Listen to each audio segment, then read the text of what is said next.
Governments of all parties have, over the past 30 years, created these so-called independent bodies, QUANGOS.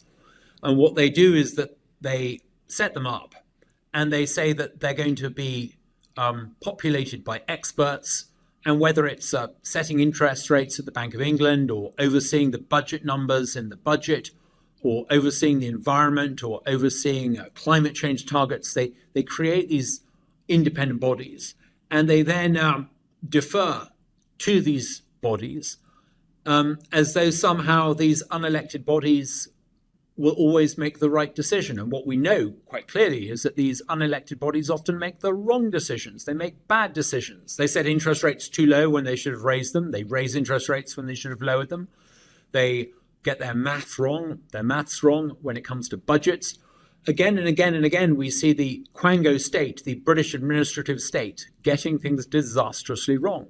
The problem is, though, that ministers set up these organizations, give them responsibility, and then blame them when things go wrong. And this is why I think fundamentally people in the country are so disaffected and disillusioned politically.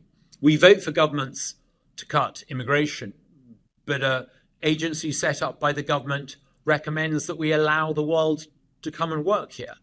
We vote for governments that will spend our tax pounds wisely, and yet we end up with a quango that can't even get basic forecasts. So I think there's a real frustration amongst voters with these unelected bodies, but politicians don't really seem to get the message. They seem to think that so long as they can blame these unelected bodies, they can somehow get away with it. Well, frankly, we don't elect the OBR to run the country.